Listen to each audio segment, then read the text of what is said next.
दोस्तों यहाँ पे देख सकते हैं कि किस प्रकार से कोई भी लग्जरियस कार को कैसी बनाई जाती है। उसको बनाने में किस प्रोसेस का इस्तेमाल किया जाता है। यहाँ पे आप देख सकते हैं कि टेक्नोलॉजी के माध्यम से बड़ी कारों को भी आसानी से बनाया जा सकता है। इसको बनाने में काफ़ी समय लग सकता है, बट जब मशीनों की बारी आती है तो ये मिनटों का काम सेकेंडों और घंटों का काम मिनटों में पूरा करती है। यहाँ पे मशीनों के द्वारा कार की अच्छे-अच्छे से हर एक पार्ट्स को कट करने के बाद उसको हम एक दूसरे के साथ अटैच करते हैं। अटैच करने के बाद इसको हम एक दूसरे के साथ मशीनों के माध्यम से असेंबलिंग करते हैं। असेंबल करने के बाद इसको हम अच्छे ढंग से आपस में इकट्ठा करने के बाद जोड़ देते हैं। अब देखते हैं यहाँ पे क्या होता है। यहाँ पे सबसे पहले मशीनों के माध्यम से चेक की जाती है हर एक बॉडी पार्ट्स की। जर्मनी की कारों में अलग-अलग तरीके का मशीनों का इस्तेमाल होता है और इसको हम अलग-अलग मशीनों के माध्यम से बड़े-बड़े जाइंटों को बनाने के लिए भी इस्तेमाल इसी तरीके से करते हैं। अभी ये कार की मॉडलिंग तैयार हो रही है।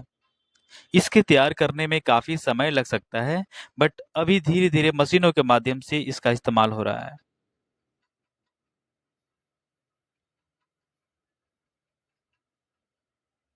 अब इन कारों को एक दूसरे के माध्यम से अटैच कर लेते हैं। अब ये मेरा कार्य कुछ समय के बाद पूरा हो सकता है।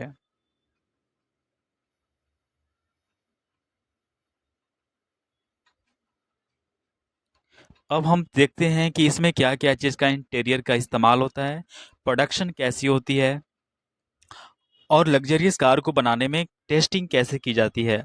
इन सभी के बारे में एक-एक करके समझते हैं। तो स्टार्ट करते हैं। सबसे पहले ये हमारे पास मशीन है और ये बॉडी शॉप को बनाने में इनका इस्तेमाल होता है। बॉडी बनाने के लिए अलग-अलग तरीके से बॉडियों का डिज़ाइन, उनके असेंबलिंग करने का सारा काम इन मशीनों से होती है। अब इन मशीनों के माध्यम से इन सभी कारों को अच्छे ढंग का रूप दिया जाता है और डिजाइनिंग तैयार की जाती है। जब ये डिजाइन काफ़ी ज़्यादा अच्छे हो जाते हैं, तो इसका इस्तेमाल हम अलग-अलग तरीके से भी कर सकते हैं। मशीनों के माध्यम से हम बॉडी का एक अलग-अलग यूनिक डिजाइन तैयार करते हैं। डिजाइन तैयार करने में लंबा वक्त नहीं लगता है। मशीनों के माध्यम से आप कम समय में बेहतर तरीके से बेहतर कार का डिजाइन आप बना सकते हैं। इसको करने में काफ़ी काफ़ी कम समय लगता है और कम समय में इस काम को हम बेहतर तरीके से पूरे कर सकते हैं। कुछ समय की बात होती है। अब इस काम को पूरा करने में हम सीरीज बाय सीरीज मैन्युफैक्चरिंग करते हैं। अब हमारा मशीन का इस्तेमाल यहाँ पे हो रहा है और ये मशीन धीरे-धीरे हमारा फंक्शन के तौर पे काम कर रही है। अब इन मशीनों के माध्यम से हम अलग-अलग तरीके से इनका इस्तेमाल करेंगे और इस बॉडी पार्ट्स को अगले प्रोसेस के लिए भेज दिया जाता है। जब ये बॉडी पार्ट्स अलग-अलग मशीनों के माध्यम से गुजरती हुई अपने अलग-अलग नट और बोल्ट के माध्यम से कनेक्टेड होते हैं। इसके बाद ये मशीन के माध्यम से इसको हम आपस में जोड़ देते हैं। जोड़ने के बाद ये मशीन हमारा काम अच्छे तरीके से करने लगती है और हर एक कॉर्नर का, हर एक बॉडी पार्ट्स का, चाहे वो इंटरनल हो या एक्सटर्नल हो, सभी को एक साथ अलग-अलग तरीके के मशीनों के माध्यम से इसको काम में लिया जाता है। अब यहाँ पे हम मशीनों में जो भी इंजन का कार्य होती है, उस इंजन का मैन्युफैक्चरिंग हब बनाने के लिए, उस इंजन का शिफ्टिंग कहाँ पे कैसे करना है, उसके बारे में भी मशीन के माध्यम से हम उसको स्पेस बनाते हैं। इस काम को करने में कुछ ही समय का लगता है। उसके बाद बॉडी पार्ट्स को हम अलग-अलग तरीके से माध्यम से डिजाइनिंग तैयार करते हैं। इस बॉडी पार्ट्स में इंटरनल सिस्टम से लेके आउटसाइडर सिस्टम दोनों का इस्तेमाल होता है और असेंबलिंग करने के लिए इसको अलग अलग अगले प्रोसेस में भेज दिया जाता है। वहाँ पे जब ये मशीन जाती है तो बेहतर तरीके से और भी अलग अलग तरीके से काम करती है और इसका रिप्रेजेंटेशन बहुत ही एलिगेंस होता है। एलिगेंस के तौर पे इसका रिप्रेजेंटेशन करने का और भी तरीका होती है। मशीनों को अलग भेज दिया जाता है। मशीनों के माध्यम से हम जब बॉडी पार्ट्स का अलग अलग तरीके से असेंबलिंग होती है तो उसकी नट बोल्ट्स की सिचुएशन और उसकी पोजीशंस बताने के लिए हम अगले प्रोसेस में भेज देते हैं। इसमें कुछ ही समय का लगता है, उसके बाद हम अगले चरण में चलते हैं। यहाँ पे देख सकते हैं कि इसको हम अगले मशीनों के माध्यम में भेज दिए गए हैं। अब यहाँ पे जाने के बाद ये मशीन हमारी अलग अलग तरीके से कार्य करना शुरू करती है। ये गाड़ियों का इंटरनल मशीन होती है जिसको बॉडी पार्ट्स के माध्यम से जोड़ दिया जाता है। आप देख सकते हैं कि बॉडी पार्ट्स को इंजन के माध्यम से डायरेक्टली जोड़ दिया जाता है और जोड़ने के बाद ये मशीन बेहतर तरीके से अगले प्रोसेस में चली जाती है। जब ये मशीन अगले प्रोसेस में चली जाती है तो उसके बाद वहाँ पर हम अपने कुछ टेक्निकल मशीनों के माध्यम से उसको टेस्टिंग भी वहीं पे कर लेते हैं कि अगर कोई भी प्रॉब्लम इसके अंदर आता है तो उसको वहीं पे ठीक कर लिया जाएगा। इसके बाद हम मशीनों को अलग अलग तरीके से छोड़ देते हैं। अब ये अगले काम करने के लिए अगले प्रोसेस में चली जाती है। यहाँ पे हम अ, मशीनों को शिफ्टिंग करने का इस्तेमाल करते हैं। शिफ्टिंग करने के बाद इसको अगले प्रोसेस में भेज दिया जाता है।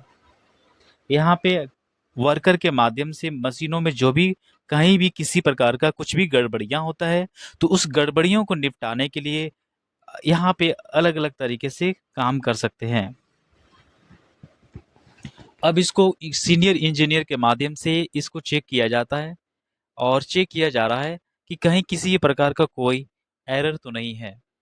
अगर जैसी इसमें किसी भी प्रकार का एरर पड़ता है तो उसको उसी समय ठीक कर लिया जाता है। अब इसको अगले चरण के लिए भेज दिया जा रहा है। यहाँ पे सीनियर इंजीनियर के माध्यम से चेकिंग और टेस्टिंग की जाती है। इसके बाद इसको नेक्स्ट प्रोसेस के लिए अलग अलग इंजीनियर के माध्यम से अगले चरण में भेज दिया जाता है। यहाँ पे कमोडिटी और उनका कीपिंग सेफ रखने के लिए, सिक्योरिटी प्रोवाइड कराने के लिए बेहतरीन तरीके से अलग अलग प्रोसेस में अप्लाई की जाती है। आफ्टर सम टाइम्स ये कम्प्लीटली तैयार हो सकता है और इसको हम बेहतर तरीके से रख रखाव करने के लिए टेक्नोलॉजी का हेल्प ले सकते हैं। खास बात यह है कि इसमें कुछ ही समय का टाइम लगता है। इसके बाद हम देख लेते हैं कि इसमें और भी क्या प्रोसेस हो सकती है। अब यहाँ पे आप देख सकते हैं कि इसको अगले प्रोसेस में हम ले जा रहे हैं। ये प्रोसेस हमारे लिए काफ़ी ज़्यादा इम्पोर्टेंस होती है क्योंकि सारा कार्य हमारा इसी में होता है। इसमें कुछ कार्य ऐसे होते हैं जिनको हम कभी काफ़ी कम समय में कंप्लीट कर सकते हैं। इसके तरीके और रख रखाव काफ़ी ज़्यादा इम्पोर्टेंस होती है। मशीनों के माध्यम से इस सारा कार्य को कंप्लीट किया जाता है। कंप्लीट करने में कुछ ही समय के बाद इसको हम अगले अगले अगले स्टेप्स में ले जाएंगे। अब यहाँ पे गद्दियों का फॉर्मेशन हो रहा है जिसके माध्यम से यहाँ पे ये सबसे बड़ी पहले तय की जाएगी कि जो अंदर का इंटीरियर प्रोडक्ट है उसको रख रखाव कैसे करना है, इंटीरियर प्रोडक्ट का शिफ्टिंग और सूटेबल कैसे बनानी है। मैन्युफैक्चरिंग के लिए सबसे ज़्यादा इंपॉर्टेंट पार्ट्स ये है कि इसको अलग अलग कार्य करने में इसका इस्तेमाल होती है। अब यहाँ पे हैंडलिंग के माध्यम से और टायर लगाने का प्रोसेस और बेकिंग सपोर्ट करने के लिए एम्प्लॉय का मदद ली जाती है। इसके बाद इसका इस्तेमाल अगले प्रोसेस में भेज दिया जाता है। अब ये हमारा बनकर हो गया है रेडी और ये BMW कार का लुक भी यहाँ पे तैयार हो रही है। अब इसको हम अंदर के इंटीरियर प्रोडक्ट को भी चेक कर सकते हैं और जितने भी हमारा व्हीलर्स होते हैं अब उनका सेफ्टिंग करने का इस्तेमाल करेंगे। अब पहियों का इस्तेमाल इसमें लगाने के लिए किया जा रहा है और इसको लगाने के बाद हम इसको अगले प्रोसेस में भेज देंगे। अब यहाँ पे ये हमारा हो चुका है रेडी। अब इसका रेडी होने के बाद इसका हम अलग अलग तरीके से इस्तेमाल कर सकते हैं। अब एम्प्लॉय के माध्यम से इसको हम BMW कार का मार्किंग लगा देते हैं। इसकी मार्किंग लगने के बाद ये कार बाहर आ चुकी है। अब इसको जैसे यहाँ पे हमारे पास बाहर आती है इसको हम कुछ मशीनों के माध्यम से चेक कर लेते हैं कि इसमें कुछ एरर तो नहीं है। अब हमारा सारा मशीन ओके हो चुका है। अब इसको हम अगले प्रोसेस के लिए इसको भेज देते हैं। इसको अलग अलग प्रोसेस में जब इसको भेज देने के बाद इसको हम चेकिंग करने के लिए अलग प्रोसेस में भेज देते हैं। इसको हम अगले रोल्टर उठाने के बाद इसको चेक करते हैं कि अगले प्रोसेस क्या होता है। अब खास बात यह है कि अब इसको हम मशीनों के माध्यम से जांच कर रहे हैं कि कहीं किसी भी प्रकार का कोई एरर तो नहीं है। ये हमारा BMW कार अब हो चुका है तैयार। अब इसका इस्तेमाल अगले हम स्टेप में करेंगे। अब ये हमारा गाड़ी इंजन और फैक्ट्री से बाहर निकल चुकी है। अब हम इसको लास्ट फाइनल स्टेज में लाते हैं। अब ये हमारा फैक्ट्री से लीव कर रही है और यहाँ पे हम कुछ समय के लिए जांच करेंगे।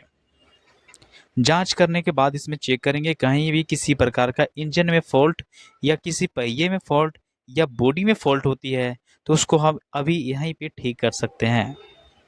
लेकिन मेरा कार बहुत अच्छे से काम कर रहा है और ये अगले स्टेप्स के लिए रेडी है। ये मशीनों में अच्छे और सक्सेसफुली बन चुका है और इसको अगले प्रोसेस में भेज देते हैं।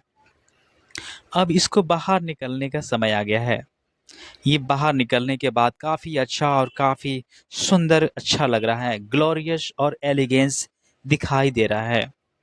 काफ़ी स्विफ्ट और काफ़ी ज़्यादा सुंदर भी है। अब इसको हम अगले प्रोसेस में भेज सकते हैं।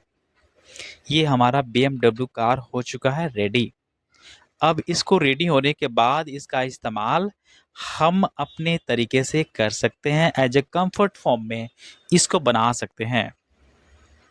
ये काफ़ी ज़्यादा इंटरेस्टिंग है, काफ़ी ज़्यादा इम्पोर्टेंट्स भी है और ये काफ़ी ज़्यादा वैरायटी का लुक भी देता है।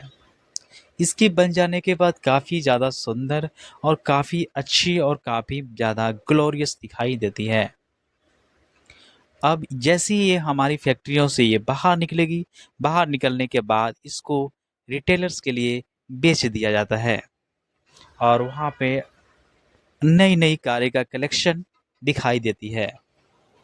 अब इसका लुक काफ़ी ज़्यादा अच्छा है और इसका शाइनिंग भी काफ़ी ज़्यादा अच्छी होती है। अब ये बन चुका है रेडी और इसका लुक आप देख सकते हैं कि कैसी अच्छी लग रही है। इसका लुक बहुत ज़्यादा आकर्षक और बहुत ज़्यादा अच्छे है। ये देखने में काफ़ी सुंदर और काफ़ी ज़्यादा अच्छी होती है। खास बात यह है कि ये काफ़ी ज़्यादा मनोरम दिखाई दे रही है। इसके अंदर के लुक आप देख सकते हैं कि किस तरीके से दिखाई दे रहा है। इसकी लुक ये बता रही है कि काफ़ी ज़्यादा एक ग्लोरियस और एट्रैक्टिव फॉर्म में बन चुकी है। इसमें सारा टेक्नोलॉजी का ख्याल रखा गया है जो एक एडवांस कार्य के लिए ज़रूरी होता है। इसमें कार की modelling, automatic gear, automatic accelerator, automatic brakes और हाइड्रोलिक शिफ्टिंग के माध्यम से इसके अंदर एक गुड लुक दिया गया है। टायरों का भी काफ़ी खूबसूरती से ध्यान में रखकर इसको बनाया गया है और इसकी खूबसूरती आप देख सकते हैं कितनी ज़्यादा सुंदर है। अब ये कार हमारी अलग अलग कलर की निकल चुकी है और ये ऑटोमेटिक ड्राइविंग भी करती है। इसको ड्राइविंग करने में किसी भी प्रकार का ड्राइवर का आवश्यकता नहीं पड़ती है। ये अपने सेंसर बोर्ड के माध्यम से अपनी डायरेक्शन और अपनी वे आसानी से पता कर सकती है। तो आप देख सकते हैं कि कैसे काम कर रही है। इसके बाद हम इसको अगले प्रोसेस में ले जाते हैं। ये काफ़ी ज़्यादा अच्छी और क्वालिटी गुड लुक है, काफ़ी अच्छी दिखाई भी दे रही है। ये काफ़ी ज़्यादा सुंदर भी है और ये अपने डेस्टिनेशन के लिए निकल चुकी है। इसको कुछ ही समय के बाद हम इंटीरियर में दिखाते हैं कि अंदर की कैसे कैसे लुक होती है। आप देख सकते हैं कि ड्राइविंग का ड्राइवर का एक्सेलरेटर्स और ब्रेक्स कैसी दिखाई दे रही है। काफ़ी ज़्यादा ये काफ़ी अट्रैक्टिव इंटीरियर महसूस होता है। इसका इस्तेमाल करने के बाद आपको अलग तरीके का फीलिंग आ सकती है। इसमें काफ़ी ज़्यादा ख्याल रखकर सीटों का फॉर्मेशन किया गया है और ये फॉर्मेशन काफ़ी ज़्यादा आकर्षक है। इसका इस्तेमाल करने के बाद आपको एक अच्छी लुक मिल सकती है। ये काफ़ी अट्रैक्टिव और काफ़ी कॉस्टली भी है। इंटीरियर बहुत सॉफ्ट है और इसके पे सीट करने के बाद आपको अलग तरीके का कंफर्ट जोन एहसास होगा। इसमें अलग अलग तरीके का भी प्रोसेस का इस्तेमाल किया गया है जो आपके लिए ज़्यादा महसूस दिलाता है कि कितनी ज़्यादा ये कंफर्ट होती है। जैसे कि आपको मैं बता सकता हूँ कि इसके अंदर की जितनी भी शैली है, जितनी भी स्टाइलिश है, वो काफ़ी यूनिक और काफ़ी अट्रैक्टिव है। इसका इस्तेमाल करने के बाद आपको एक अलग तरीके का अनुभव और एक्सपीरियंस महसूस हो सकता है। ये काफ़ी ज़्यादा स्वीट और काफ़ी ज़्यादा अट्रैक्टिव भी है। ये ब्यूटीफुल भी है और इसमें काफ़ी ज़्यादा अच्छी ग्लोरियस भी है। एक्सटीरियर में आप बाहर देख सकते हो कि ये किस तरीके से लुक दिखाई देती है। इनका कलर अलग अलग होता है। ये डिपेंड करता है कि कस्टमर की क्या पसंद है। कस्टमरों के मुताबिक हम सारे कार्य को पूरे करते हैं और जो भी कमियां होती है उसको सुधार करके न्यू अट्रैक्टिव फॉर्म में उसको बना देते हैं। इसके बन जाने के बाद ये काफ़ी ज़्यादा अट्रैक्टिव फॉर्म दिखाई देता है और इसकी लुक काफ़ी ज़्यादा अच्छी भी है और ये काफ़ी ज़्यादा ब्यूटीफुल भी है और इंटरेस्टिंग भी है। ये हमारे लिए और आप सभी के लिए ये काफ़ी ज़्यादा ब्यूटीफुल दिखाई देती है। इसका इस्तेमाल करने के बाद आपको अलग तरीके का एहसास मिलेगा।